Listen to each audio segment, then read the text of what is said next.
오늘 주신 하나님 말씀, 오늘 본문 욥기 36장 1절에서 25절, 아직도 할 말이 많은 엘리후라는 제목, 오늘 본문 펴놓으시고 함께 묵상하려고 합니다. 지난주 수요일에 우리는 하나님 앞에서 표현하고 또 그 표현을 이 땅에 살면서 듣게 됐을 때 해석하는 것이 중요하다고 말씀드렸습니다. 그래서 이 표현이라고 하는 것은 인간의 성장과 발달에 있어서 또 신앙적인 측면에서도 매우 중요한 통로가 된다 말씀드렸죠. 어떻게 한 주간 동안 하나님 앞에서 잘 표현하고 또 잘 표현을 해석하셨습니까? 어떠셨습니까? 이 표현에서 우리는 다 넘어질 수 있고 또 해석 못할 수 있고 또 누구를 넘어뜨릴 수도 있다는 것을 생각해야만 될 것 같습니다. 욥이 험난한 고난을 통과할 수 있었던 것은 이처럼 하나님 앞에서 의인으로서 건강한 표현과 또 친구들의 표현을 듣고도 잘 해석하는 것이 있었기 때문에 그가 오늘 승리하고 있다는 것을 알 수가 있습니다. 욥기 31장까지 세 친구와의 논쟁이 끝나고 욥의 독백이 나왔죠. 그리고 32장에서 오늘 본문에 엘리후가 끝판왕으로 나오게 됩니다. 엘리후는 욥보다 나이가 어렸습니다. 젊은 사람인데 언뜻 보기에는 그의 학식과 신앙이 굉장히 좋아 보이기까지 하고요. 압도할 수 없을 만큼의 굉장한 이렇게 이 어떤 그 문학적인 소양이 있는 그런 사람이었던 것 같아요. 신학도 있어 보이고요. 심지어 엘리후의 말과 하나님 앞에서 하나님의 말씀이 다루는 주제가 엇비슷해서 하나님의 말씀을 전하는 듯 하나 결론은 역시 세 친구의 범주인 인과응보와 권선징악 이 이분법을 벗어나지는 못하고 있습니다. 보시면 되게 은혜로운 말씀 같은데 잘 보시면 그게 아니라는 것을 알 수가 있어요. 그래서 욥의 친구들이 세 차례에 걸쳐 말을 한 것처럼 엘리후도 세 차례에 걸쳐서 말을 합니다. 세 번에 걸쳐서 이제 말을 하는데요. 그 마지막 발언 36장에서 37장이 마지막 발언이 되겠습니다. 그래서 이 엘리후가 이제 본격적으로 하고 싶었던 말을 완전히 쏟아내는 그런 이야기가 되겠습니다. 그래서 이 시험 끝에 이제 하나님이 등장하시고요. 그리고 이제 회복시키시는 은혜가 있다라고 하는 것이죠. 그래서 이 시대에는 우리 안에, 교회 안에 또 우리 신앙생활하고 있는 다양한 사람들 안에도 이런 일들이 있을 수 있기 때문에 우리가 언제나 말씀도 잘 분별해서 들어야 되고 우리가 이 수많은 어떤 그 요즘 인터넷 시대죠. 많은 말씀들이 있어요. 많은 것들을 들을 수 있는데 우리가 분별해서 잘 들어야 되겠다. 그런 생각도 하게 됩니다. 너무 많은 이야기들이 있기 때문에 결국 그것이 내가 넘어지게 될 수도 있다라고 하는 것이죠. 그래서 제일 중요한 것은 우리가 정말 하나님의 말씀 앞에서 잘 분별해야 됩니다. 자, 그 정도 서론하시고 바로 본론 가겠습니다. 1, 4절부터 나눠서 보겠습니다. 첫 번째 문단 1절, 4절입니다. 자, 1절 엘리후가 말을 이어 이르되 2절 나를 잠깐 용납하라 내가 그대에게 보이리니 이는 내가 하나님을 위하여 아직도 할 말이 있음이니라 이렇게 얘기하고 있습니다. 자, 엘리후는요 32장에서 등장한 이후 지금 계속 얘기하고 있습니다. 근데 계속 이어가고 있어요. 말을 이어 이르되 지금 말이 끊긴 적이 없거든요. 엘리후 혼자 계속 얘기하고 있습니다. 새 친구와의 논쟁의 다른 점은 지금 욥은 침묵하고 있어요. 끼어들 틈조차 두지 않았던 겁니다. 대화나 논쟁의 구도가 아니에요. 혼자서 정말 신나게 지금 이야기하고 있는 것이죠. 논쟁과 대화가 아니고 지금 일방적으로 쏟아내고 있다는 것을 알 수가 있어요. 그 기세가 얼마나 맹렬했던지 욥이 등장할 틈이 없어요. 그래서 지금 계속 쏟아내고 있고 말을 많이 하고 있습니다. 2절의 표현이 재밌잖아요. 아직도 할 말이 많다 그래요. 뭐가 그렇게 할 말이 많을까요? 엘리후라는 이름 뜻은 그는 나의 하나님이다. 이거 굉장한 이름입니다. 그러니까 본인과 하나님을 지금 이렇게 같은 선상에 놓고 계속 얘기하는 거죠. 그는 3절에서 자신의 지식은 먼 데서 왔다라고 표현해요. 이게 뭐예요? 너희들이 아는 수준과는 다르다. 나는 지금 사람의 지식이 아니다. 이건 보통이 아니다. 막 이렇게 얘기하고 있는 겁니다. 먼 데서 왔다 이렇게 얘기하죠. 4절 이제 거짓이 아니라 온전하기 때문에 나와 함께 있는 너는 나에게 경의를 표하라 라는 뉘앙스의 말을 하고 있어요. 결론부터 얘기하면은 욥은 의인이었지 않습니까? 죄 때문에 고난당하는 자가 아니었습니다. 그는 이미 정금과 같은 사람이에요. 그런데 엘리후는 지금 어때요? 완전히 지금 잘못 짚고 있는 것이죠. 이 4절의 말씀을 보면서 우리는 엘리후가 지금 욥에게는 전혀 도움이 되지 않고 나아가 사람을 살리고 주님께로 인도하기에는 힘들어 보인다는 생각을 하게 됩니다. 이런 엘리후의 특징을 1절, 4절에서 우리는 몇 가지로 정리할 수 있어요. 첫 번째는 듣기보다 말하기를 좋아한다. 그리고 말하는데 두 번째로 말하고도 부족해서 분이 안 풀려요. 그래가지고 계속 얘기하는. 그래서 우리 남편들이 제일 무서운 게 뭐예요? 자다가 옆구리 찔러서 자기가 할 얘기 있어 이때거든요. 그래서 말하고도 정말 너무 답답해서 계속 얘기하게 되는 그런 구도일 수 있죠. 그 다음에 세 번째는 뭐예요? 나는 특별하다. 그 다음에 그래서 틀릴 수가 없다. 이 얘기예요. 그 다음에 네 번째는 너는 그런 나와 함께 있기 때문에 특별한 혜택을 입고 있으므로 나를 인정해야 된다. 이렇게 말하고 있는 거죠. 이 4절에서 엘리후가 어떤 특징을 갖고 있는지를 잘 발견할 수가 있습니다. 자, 이런 어떤 증상, 이 4가지 특징을 보고 우리 정신의학에서는 자기애성 성격 장애라고 진단을 해요. 근데 이제 신경증, 정신학 모두 다 이제 다 정신증 마찬가지인데 이 성격 장애가 치료가 되게 어렵습니다. 제일 힘들어요. 그러니까 이 중간 단계거든요. 우울한 부분, 이런 부분과 아예 이제 정신이 분열되는 단계, 요 단계 가운데 단계인데요. 성격 장애는 진짜 어려워요.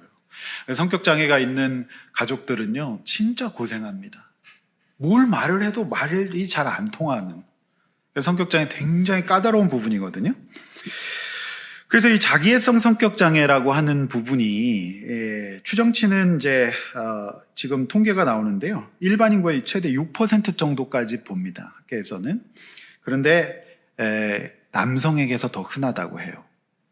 여성이 더 흔하다고 봤는데요. 남성이 더 지금 통계는 더 있습니다.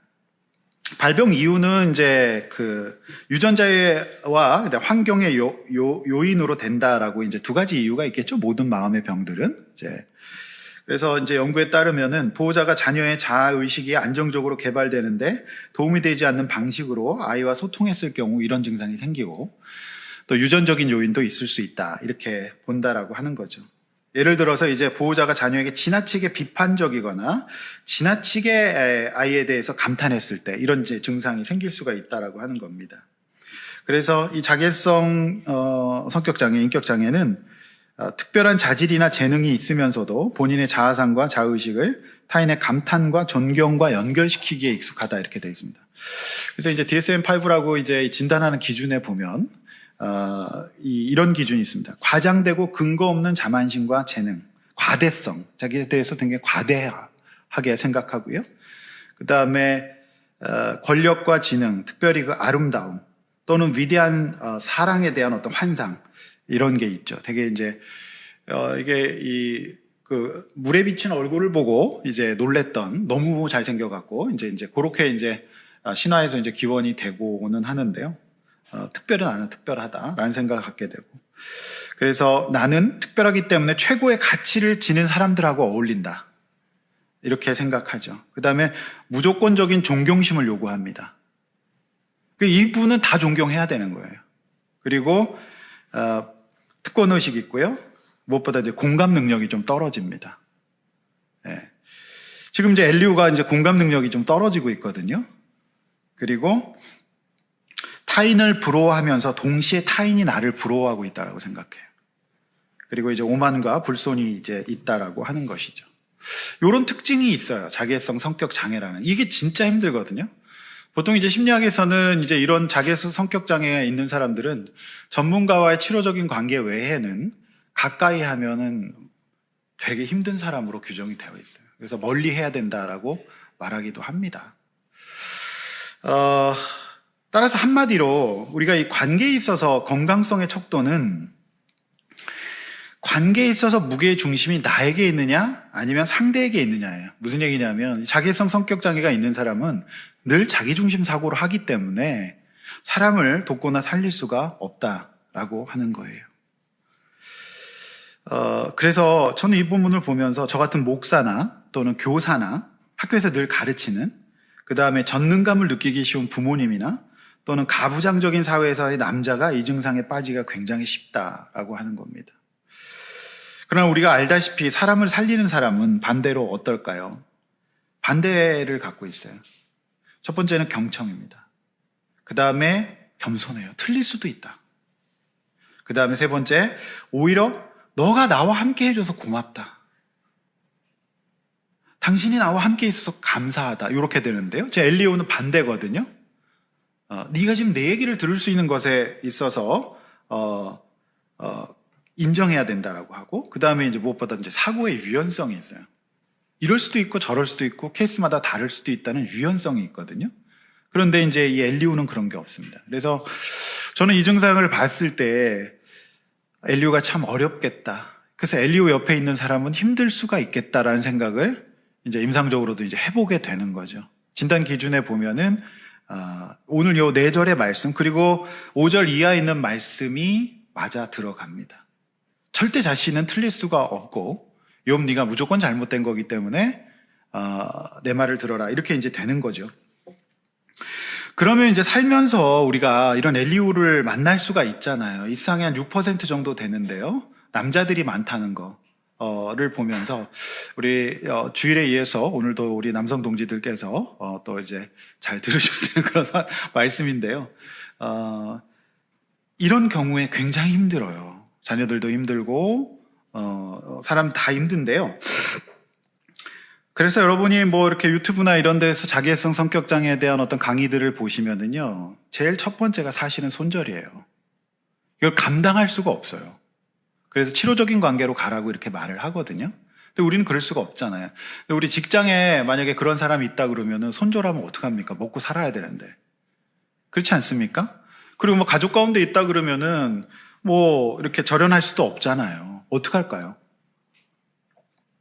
이런 사람들이 있을 경우에는 최대한 휘말리지 않아야 돼요. 그러니까 그 말에 타격을 받고 그 덫에 걸려들지 않는 거. 읽고서 그 표현을 읽고서 거기에 크게 반응하지 않는 이런 태도가 필요하다. 그럼 또 되게 분해한다 그러거든요. 그래도 거기에 휘말려들지 않아야 된다라고 하는 겁니다. 그게 이제 자기애성 성격 장애적인 모습을 갖고 있는 사람들을 극복하는 모습이라고 되어 있기는 합니다. 사실상 욥은 지금 답을 안 해요. 이 논쟁에 휘둘리지 않는다는 겁니다. 새 친구와의 논쟁은 그래도 살짝 새 친구가 나이브한 모습이 있어요.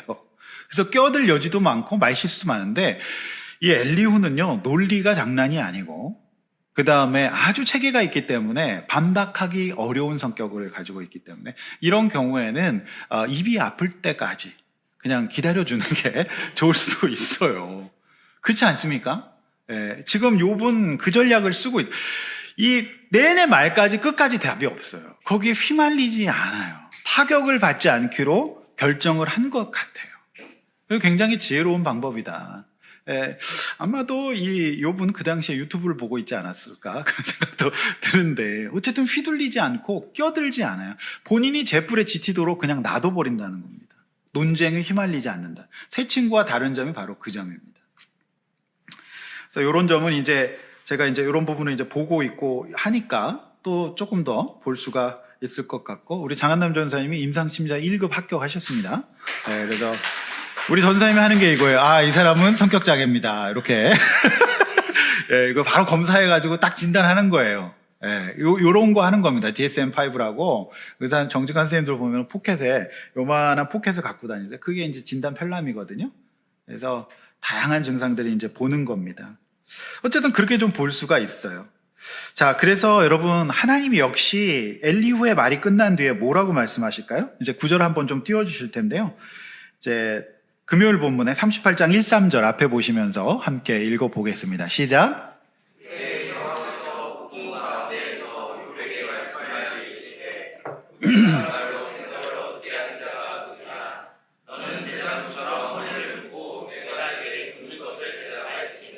네, 하나님이 가려주시잖아요. 그러니까 그 논쟁에 휘말리지 않으니까 다음 주 금요일 본문, 이번 주 금요일 본문 하나님이 가려주세요. 누가 무지한 말로 생각 어둡게 하냐? 잘했다. 네가 굉장히 마음 어려울 수 있고 타격받을 수 있는데 좋은 해석과 대처 방법을 갖고 있었구나. 이렇게 이제 칭찬하세요.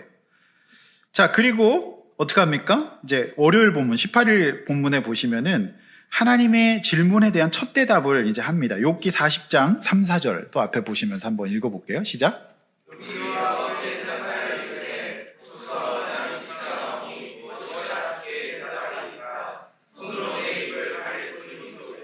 네, 욥은요, 이 엘리바스, 이런 친구들, 그 다음에 이 엘리후 이런 사람들의 말에 휘말리지 않고 논쟁하지 않아요.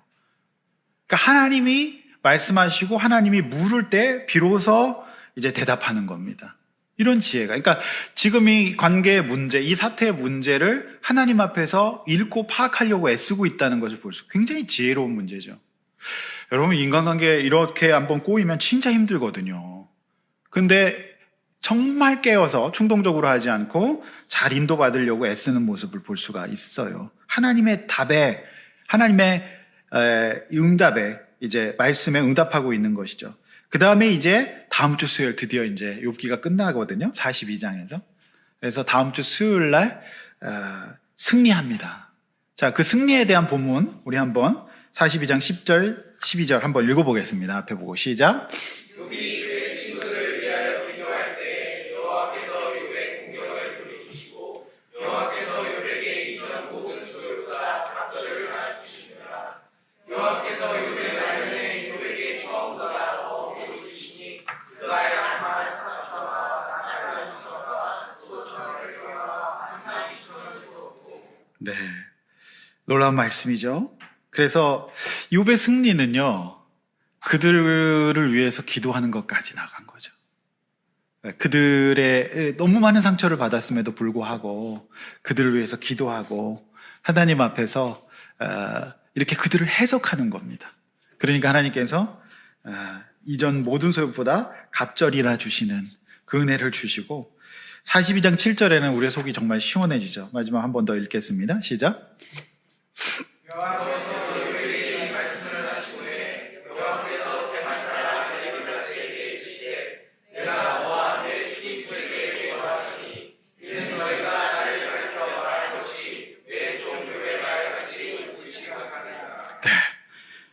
하나님께서 정말 많이 괴롭혔던 엘리바스 사람에게 콕 집어서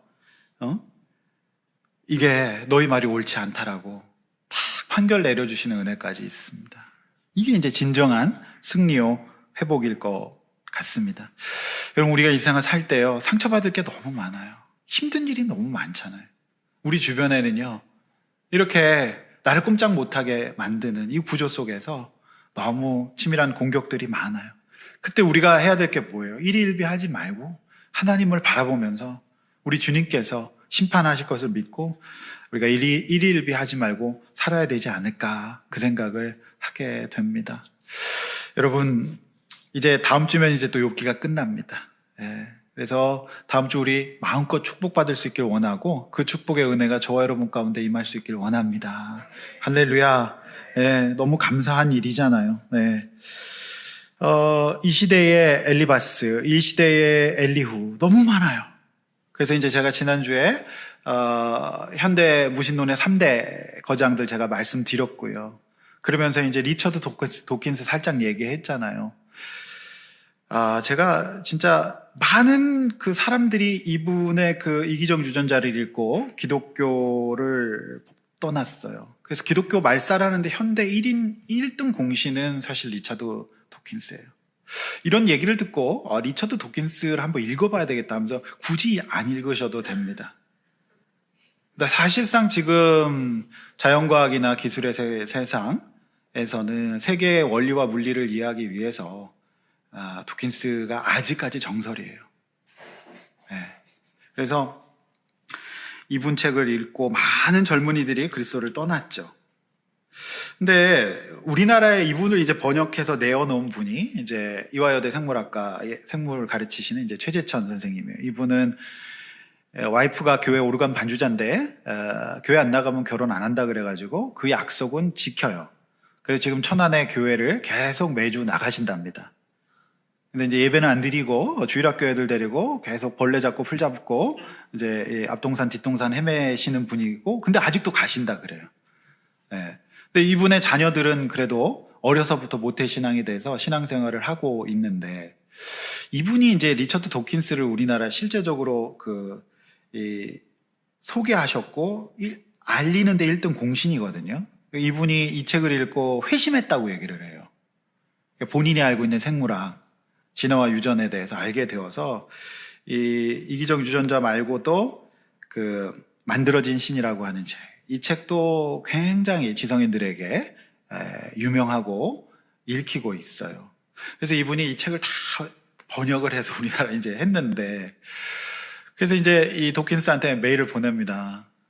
선생님, 저도 생물학자고 저도 이런 거 했고 제가 이제 선생님 책을 한국에 알리는데 1등 공신입니다. 전 최재천이라고 합니다. 닥터체라고 합니다. 했는데 씹는 거예요. 절대 응답을 하지 않더래요. 그렇게 학자같이 한번 뵙고 싶습니다.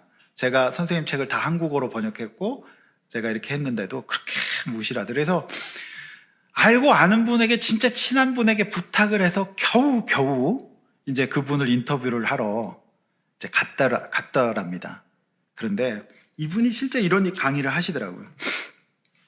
딱 갔는데 문을 딱 여는데 세상에서 가장 후회스러운 표정을 지으면서 무시를 하시더라는 거예요. 왜 왔니? 이런 식으로. 나 바쁘고 시간 없어 죽겠는데 왜 왔니? 그래서 이분 표현이 그래요. 세상에서 가장 후회스러운 표정을 봤대. 그게 온몸으로 무시가 느껴지더래요. 그래갖고 이분이 그 선생님 만났다고 질문지를 엄청나게 준비를 해가지고 막 갔는데, 리처드 도킨스가 딱 4가지로 답을 하더랍니다. 아주 거만한 태도로 이렇게 얘기를 하더래요. 딱 다른 말도 하지 않고 yes, no, I don't think so, maybe, 요 4가지로 계속 반복만 하고 아무 말도 안 하더래요. 대박이죠. 근데 이제 이 최재천 선생님은 그런 얘기 합니다. 지금도 우리 국립생태원 원장도 하시고 우리나라에 굉장히 지성인이죠. 그렇게 되는데, 이분이 좋았던 게 이분이 차가운 머리로 글을 써서 글이 너무 좋다는 거죠. 저도 오늘 한 번 또 들춰봤는데 논리나 내용 면에 있어서 좋아 보입니다. 저는 엘리후가 생각나더라고요. 이게 바로 그 시대 엘리후겠구나. 너무 교양 있고 너무 정말 잘 쓴 것처럼 보여요. 그런데 여러분 보십시오. 그 책을 읽고 사람들이 다 주님을 떠났잖아요. 근데 사실상 엘리후, 이제 이후에 제가 말씀 전하겠지만은 엘리후의 말을 들으면 하나님 떠날 수밖에 없어요. 해석이 안 되기 때문에. 그래서 이분이 이렇게 얘기합니다. 참 좋았는데 만들어진 신, 그거는 선생님 조금 머리로 쓴 것 같지 않고 가슴으로, 그러니까 기독교를 미워하는 가슴으로 쓰신 것 같다는 얘기를 딱 했대요. 이 4가지만 계속 yes, no, I don't think so, maybe 이렇게만 하면서 무시하더라는 겁니다. 예? 그럼 너가 무슨 영어나 할 줄 알겠어? 이런 태도고, 네가 알아봐야 얼마나 알겠어? 한국이라는 작은 나라에서? 그런 방식이었대요. 그래서 이분이 질문지 집어치우고 그런 질문 딱 했어요. 만들어진 신이라고, 이거는 좀 선생님의 책 같지 않고, 이건 선생님이 머리로 쓴 게 아니라 가슴으로 쓴 것 같다고 딱 공격에 들어가니까 발끈하면서 바로 막 그냥 화를 내면서 막, 그거 어디를 봐서 그랬냐면서 막 그러더랍니다. 자기애석 성격 장애죠. 틀린 것을 인정 못하고 전 세계적으로 주목을 받고 있기 때문에 내가 너를 만나주는 거는 대단한 거다. 이런 식으로 이제 보는 거죠. 근데 참 웃기는 거는 그렇게 멸시를 당하고 그렇게 무시를 당했는데도 이 선생님이 그 이기적 유전자를 떠나지를 않아요. 그건 또 더 이상한 것 같아. 저 같으면. 그러니까 우리 주님이 우리를 대해 주시는 것과 너무너무 다르지 않습니까? 네. 참 무릎을 치게 만드는 그런 부분입니다. 사실상 이제 생물학계 이제 종의 기원을 이제 다윈이 50세에 썼잖아요. 근데 다윈은 좀 겸손하기도 해요. 그 책을 계속 고쳤어요. 근데 리처드 도킨스는 35세에 이 책 써서 한 번도 안 고쳤어요. 너무 탁월하게 잘 써갖고. 그래서 한 번도 안 고쳤다는 겁니다. 그러니까 사실상 이런 말을 듣고 제가 볼 때는 굉장히 겹쳐 보여요. 이 시대에 엘리후가 있다. 저와 여러분이 누구를 믿고 뭘 따라야 될 것인지를 다시 한번 생각하게 되는 그런 대목이다 라고 하는 거죠. 많은 사람들이 그 책을 보고 그걸 신을 삼고 인생의 허무를 느껴요. 결국에는 허무하거든요. 유전자 탓이기 때문에. 그래서 참 안타까운 것 같습니다. 예. 그래서 이 4절의 말씀에서 그런 것을 느낄 수가 있어요. 그래서 첫 번째 나눔 제목 드립니다. 자, 고쳐야 될 엘리와 같이 닮은 점은 무엇일까요? 자, 말이 많고 옳고 특별한 내가 너희들과 함께 산다는 교만은 없습니까? 이런 부분이 엘리후의 특장점이었어요. 이런 방식으로는 사람 살 수가 없다라고 하는 겁니다. 자, 5절에서 25절. 자, 오늘 저는 설교 좀 짧게 하려고 했는데 여기서 오늘 설교 길게 하면 엘리후 되는 거기 때문에 최대한 설교는 오늘 짧게 해야 되고, 요즘 제가 신경 많이 써요. 최대한 좀 짧게 하자. 길게 한다고 은혜가 되는 게 아니기 때문에, 물론 해야 될 때는 해야 되겠지만은, 그러나 항상 신경을 쓰려고 합니다. 자, 5절에서 25절. 자, 이하는 엘리후의 말인데요. 특장점만 제가 쭉쭉 살펴보려고 해요. 이거 다 보면은 엘리후 되기 때문에 짧게 쭉쭉 제가 특징만 제가 볼게요. 자, 5절, 8절 잘 보시면 옳은 말인데 이걸로는 사람을 못 살려요. 그러니까 엘리후는 거의 신학자거든요. 그리고 그러나 그의 말을 들으면 6절, 모두가 악인이 돼요. 모두가 악인이 돼요. 지금 욥은 의인이잖아요. 9절, 악행을 한 교만한 사람에 불과해요. 이 사람 앞에서는. 11절, 형통한 날이 없다면, 인생이 즐겁지 않다면 모두 하나님을 순종하지 않은 거다. 그러니까 네가 잘 되지 않으면, 네가 지금 잘 나가지 않으면, 그리고 즐겁지 않으면 순종 안 한 거다. 요 논리입니다. 이게 뭐 대단해 보이지만 인간보 권선징악 이분법에서 조금 더 세련된 표현과 논리적인 표현과 뭔가 기승전의 표현을 담고 있을 뿐이지 한 발자국도 못 나간 거예요. 해 아래 세계에 있다 없다? 없다라고 하는 거죠. 그리고서 최악이에요. 그런데다 이제 길잖아요. 그죠? 그래서 여러분, 제가 이제 설교도 되도록 짧게 해야 되겠지만은, 목장에서의 나눔은 경청은 길게, 말은 짧게. 따라서 해봅시다. 말은 짧게, 듣기는 길게. 그렇게 좀 해주시면 좋을 것 같아요. 그래야 새 가족을 살릴 수가 있어요. 그래야 초신자를 살릴 수가 있지 않겠습니까?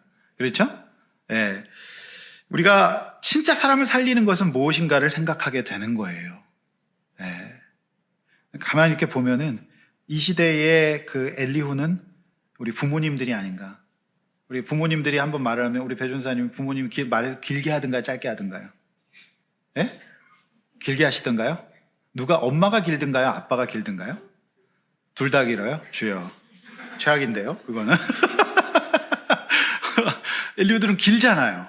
근데 여러분, 제가 이제 내담을 해보면 아이들이 제일 힘들어하는 게 긴 말이에요. 그렇지 않습니까? 네. 자, 13절, 4절, 이제 죽음 이야기를 해요. 근데 사실 지금 죽을 것 같은 사람은 욥이잖아요. 이 얘기는 뭐예요? 네가 지금 의인이 아니니까 아프다는 거예요. 이건 진짜 힘든 얘기잖아요. 근데 여러분, 의인도 아파요. 목사님들도 병 걸리고 암 걸려요. 의인이 안 아픕니까? 아프죠. 예? 안 아픈 사람은 없어요. 사실 이제 김동호 목사님이 투병하시면서 많은 사람들을 위로하거든요. 아프실 수 있어요. 이재철 목사님도 아프세요. 요즘에, 그리고 여기 샘물교회 했던 샘물교회 목사님이었던 분, 그분도 갑상선암이시라 그러시죠. 많이 아프세요. 예. 박은조 목사님, 예. 그분도 아프실 수 있어요. 예. 15절, 시기의 문제. 공고한 자의 구원과 학대할 쯤에 귀를 여신다. 무슨 말이냐면, 욥, 네가 의롭다면 당장 해결되는 거다, 이거는. 바로 이 얘기거든요. 그게 지금 해결이 안 되는 거는 뭐다? 악하기 때문에, 의롭지 않기 때문이라는 겁니다. 그러니까 이 엘리후를 만나면 그냥 죄인이 될 수밖에 없는 거예요. 예. 근데 지금 그렇지 않잖아요. 물론 이런 경우도 있습니다. 내가 잘못해서 그런 경우도 있어요. 그렇지만 이 케이스는 아니라고 하는 거지요. 그렇지 않습니까? 자, 16절. 여기 보면 굉장히 또 희한한 말이 나와요. 네가 의인이고 복을 받았으면 좁지 않고 넉넉한 곳으로 간다. 뭔 얘기예요? 원룸 살면 망했다는 겁니다. 그렇지 않나요? 좁지 않고 넉넉한 곳으로 가야 복을 받은 거래요. 이거 굉장히 유치한 말이잖아요. 그러면 평수 넓히고 상에 기름진 것 놓는 사람 가족은 다 의인입니까?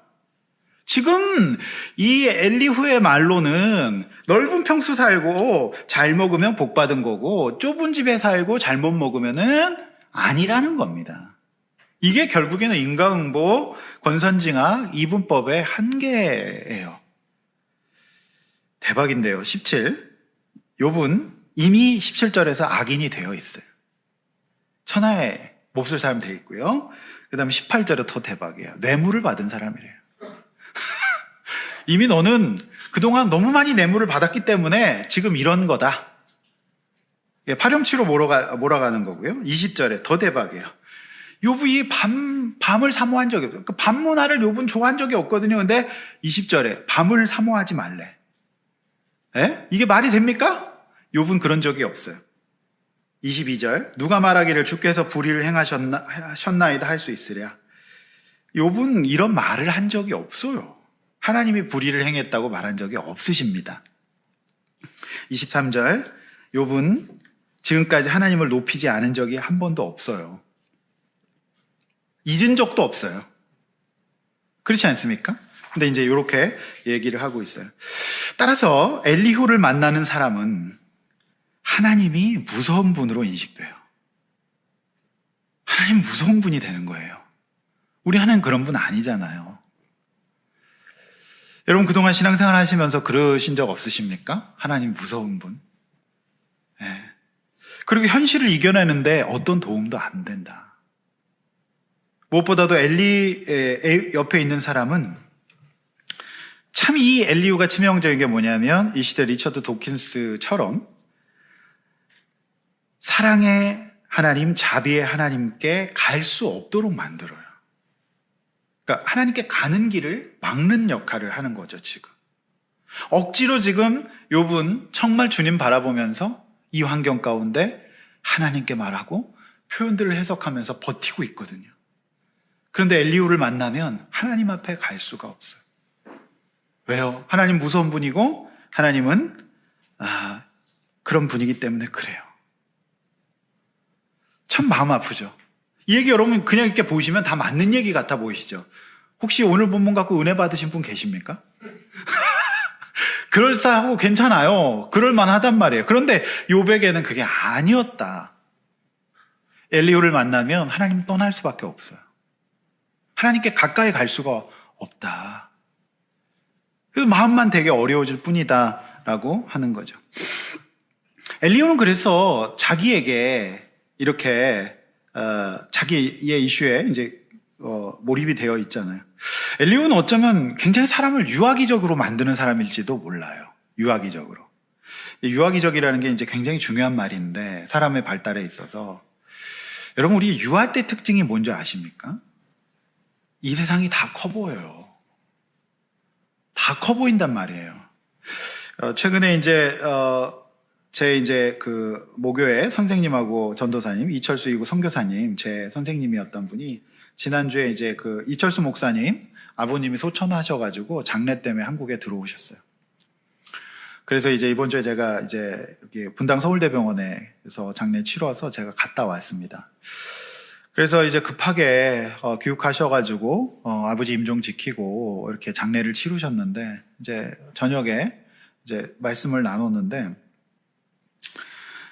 제가 고등학생 때 이제 만났잖아요. 중3 때 이제 뭐 고1 때 이렇게 만났는데 그때 그분들은 정말 어른이었거든요. 그러니까 고등학생, 중학생 입장에서는 청년부 선생님이니까 완전 어른이잖아요. 난 진짜 어른인 줄 알았어요. 그때 그분들은 되게 커 보였어요. 내가 아직 이제 성장기에 있었으니까. 근데요, 선생님 말씀하시는 게, 야, 내가 너네들하고 나이 많이 차이 나는 줄 알지? 선생님이 우리가 고등학교 때 26살이었답니다. 그게 사실 8살 차이였던 거예요. 8살 차이. 그러니까 이제 그분들이 이제 60대 이제 바라보고 계신 거죠. 그러니까 이제 부모님들이 돌아가실 때가 된 거잖아요. 8살 차이밖에 깜짝 놀랐어요. 근데 그때 우리 눈에는 그분들은 진짜 어른이었거든요. 특별히 전도사님은 이제 또 여기가 시원하셔가지고, 이제 완전 어른 같았어요. 지금은 여기 뒤에 이제 날아가셨더라고요. 지금 이제 60대 이제 초중반이니까 이제 날아가셨겠죠. 전사님은 조금 더 나이가 많으시니까. 그런데 완전 어렸어요. 제가 그걸 보면서 깜짝 놀랐어요. 그래. 우리가 어린 시절의 특징은 세상이 커 보이고, 내 주변의 사람들, 선생님, 사람들, 이런 사람들이 커 보인다는 거예요. 커 보여요. 여러분 그런 적 있습니까? 과거에 살던 동네 갔더니 골목길이 너무 좁아. 와, 저는요, 제가 신창동이라고 하는 동네에 수유리 저쪽에서 살은 적이 있거든요. 그때요, 전 진짜 무서워했는데, 큰 길, 개천가 큰 길에서 집으로 가려면 어두운 밤에 가로등불이 있는데, 거기까지 가는 게 너무 무서운 거예요. 왜 무서운지 아십니까? 옛날에는 연탄을 떼고 하얀색 연탄재가 이렇게 전봇대 옆에 서 있잖아요. 그게 사람 같아. 그래가지고 그게 무서워갖고 막 엄마 하면서 뛰어갔던 생각이 나요. 뭐 재미없습니까? 그때 굉장히 그때 식은땀 났는데 그 연탄재가 사람 같아 보여가지고 이렇게 쌓아 올렸거든요, 옛날에는. 그래서 그거 깨고 다니는 게 또 재밌지 않습니까? 근데 이제 그런데 제가 나이 들어서 거길 갔는데 그거 불과 한 30m 밖에 안 되고요. 그리고 너무 좁은 골목이었어요. 그리고 초등학교 갔더니 정말 그냥 엄청나게 넓은 여의도 광장 같은 줄 알았던 초등학교가 너무 조그만 거죠. 이게 무슨 얘기냐? 여러분, 사람은요, 우리의 태생과 본성이 큰데, 커 보이는데 여기 가야 안정적이게 만든다는 거예요. 굉장히 중요한 말입니다. 그래서 어떤 목사님 이 부분 설교를 하시면서 그런 얘기를 하세요. 빈자리 있는 예배당, 작은 교회, 시골 교회는 하나님이 안 계신 걸까? 그렇지 않다. 그런데 사람은 필연적으로 큰 데서 안정을 누리길 원한다. 그것이 꼭 있어야 될 것 같고 안정적으로 느끼기 때문이라는 거죠. 근데 여러분, 성장은 뭐예요? 그런 삶이 아니라요. 그 사람을 잘하도록 해서 독립적이고 누군가에게 또는 큰 사람이 되어주도록 하는 게 맞는 겁니다. 근데 지금 이 엘리후 앞에 있으면은 유아기적일 수밖에 없다. 자율적인 사고와 생각과 해석 능력이 부족해요. 그렇습니다 하면 그냥 그런가 보다 하고 그냥 끝나는 겁니다. 그래서 굉장히 통찰력 있는 얘기인 것 같아요. 여러분, 지금 엘리후는 그 얘기하는 겁니다. 네가 좁은 집에 사니? 큰 집에서 진수성찬 못 먹니? 망한 거다 이거예요. 딱 그거잖아요. 형통하지 않니? 너를 사람들이 모르니? 유명하지 않니? 망한 거다. 죄가 있는 거다. 이렇게 얘기하는 거예요.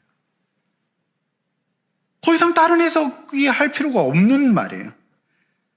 네가 만약에 주님께 순종했으면 형통할 거다. 네가 주님께 순종했으면 어떻게 된다? 예? 네가 넓은 집에 살 거다. 아주 유치하게 이렇게 얘기를 하고 있어요. 그거 아니잖아요. 그거 아니지 않습니까? 네? 우리의 인생이라는 게 그런 거잖아요.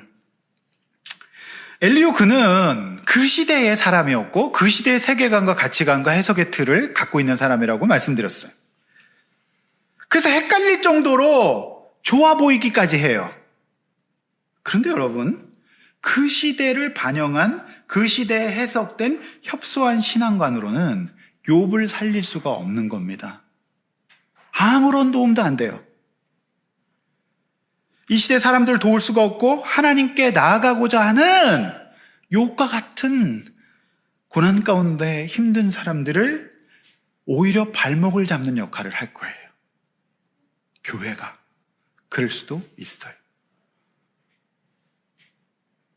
그래서 이건 굉장히 묵직한 교훈이다. 제가 볼 때는 욥이 축복받는 이런 것보다는 이 과정 속에서의 등장일부가 사건을 통해서 하나님은 저와 여러분들에게 너무 많은 메시지를 주고 계시는 것 같아요. 너무 유치하지 않아요? 예? 밤을 사모하지 말라. 16절. 좁지 않고 넉넉한 곳으로 가야 복받은 거다. 말이 됩니까 이게? 오늘 좁은 집에 사시는 분들이 은혜 받으시기를 바랍니다. 좁지 않고 넉넉한 곳으로 가면 축복입니까? 그런 건 성경에 없는데, 사실상 요즘 초등학생 아이들이 너네 집 방이 몇 개야? 물어본대잖아요. 물어본답니다.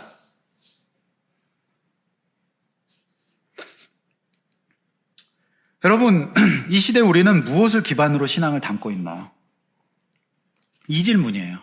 여러분의 신앙도, 저와 여러분의 신앙도 대한민국이라고 하는 이 시대에 형성된 교육과 가치관을 담고 있기 때문에 어쩌면 우리 시대의 누군가를 못 도울 수도 있겠다. 그 생각을 해보는 거예요. 어떤 것이 여러분의 신앙에 담겨 있습니까? 이 엘리오는 그 당시에 권선징악과 인과응보의 가치관으로 더 이상 욥은 해석할 수가 없었던 겁니다. 못해요, 이거. 이러면. 정말 죄인이 될 수밖에 없고, 하나님 앞에 가고 싶지 않고 하나님 무서운 분이 될 수밖에 없다라고 하는 겁니다. 성도 여러분, 정말 중요합니다. 다 했어요. 길게 안 합니다. 다 했어요. 마지막 결론이에요. 여러분, 저와 여러분 가운데 있는 우리가 엘리후가 될 수 있는 그 신앙관이 있어서 애가 공부를 못한다든가, 애가 헤만다든가, 방황을 한다든가, 또 내 자녀가 뭔가 잘 못 나간다든가, 한 번에 말해서 모르는 학교를 간다든가. 애들이 제일 힘든 게 뭐예요? 어느 학교 가니? 어디가? 뭐? 이런 거 제발 하지 마. 알어. 이렇게. 그거 되게 힘들어 하거든요, 애들이. 이제 그럴 수가 있어요. 그래서 여러분, 우리의 신앙관은, 이거는 어디에 근거하고 있냐? 제가 볼 때는 대한민국의 전쟁 이후에 가난했던 시절에 지금까지 살아오면서 요 신앙관 안에서 하나님을 저울질하고 그렇지 않은 사람들을 엘리후처럼 말할 수 있겠다. 그겁니다. 그게 뭘까요? 제가 볼 땐 성공과 유능. 그 다음에 뭐예요? 꼬리가 되지 않고 머리가 되고. 이거 진짜 싫어요. 여러분, 소머리국보다 꼬리곰탕이 더 비싸요. 꼬리가 더 중요하단 말이죠. 재미없어요? 꼬리곰탕 얼마나 비싼데요? 소머리국보다 더 싸요. 진짜 비싼 거는 꼬리곰탕이에요. 그래요, 안 그래요? 진짜 꼬리곰탕 비싸거든요. 예? 근데 우리는 늘 뭐라 그래요? 꼬리가 되지 말고 뭐가 되라? 머리가 되라. 맞고 다니지 말고? 그렇지. 예? 그리고 뭐예요? 의미보다는 성과. 왜냐하면 전후에 다 무너진 상황에서 우리는 그렇게 않으면 복을 못 받은 거라는 생각을 갖고 있어요. 그리고 뭐예요? 의로운 가난보다는 어때요? 지금 이제 영화가 막 나오지만 많은 사람들이 그 사람 대단하다 이런 사람도 있어요. 보통 사람 아니다. 그래서 그 다음 하신 분이 보통 사람 이제 막 하셨잖아요. 여러분, 과정보다는 결과. 그 다음에 우리 신앙관이 뭐예요? 내면보다는 외모. 그렇죠. 아이의 마음이 어떤가 보다는 외모. 그 다음에 작은 것보다는 큰 거. 2등보다는 1등. 고난보다는 축복. 이런 틀이 우리 가운데 있어서 우리 자신이 힘들게 해요. 그리고 그거를 말을 안 섞으면 되는데 그것 갖고 그래 넌 얼마나 잘났냐 그러면 싸우죠. 이게 답이 없는 겁니다. 근데 우리가 주님 앞에서 내가 정금이란 말입니다. 여러분 망하지 않았어요. 하나님께서 최종적으로 우리는 천국으로 구원하실 겁니다. 그 천국 말고요, 이 땅에서. 이렇게 생각하십니까? 예? 그러시면 안 돼요. 천국을 내가 이 땅에서 누릴 때 진짜 천국인 겁니다. 할렐루야. 예? 여러분, 이 신앙관을 가지고 하는 게 엘리후입니다. 그러면 엘리후 옆에 누가 올 수가 없어요. 그것은 그 시대의 믿음이 만든, 잘 들으세요, 경직성과 교만이에요. 엘리후에게 무엇보다 필요한 것은 이런 경직성이 아니라 인간에 대한 애정이었어요. 인간에 대한 애정. 그게 필요해요.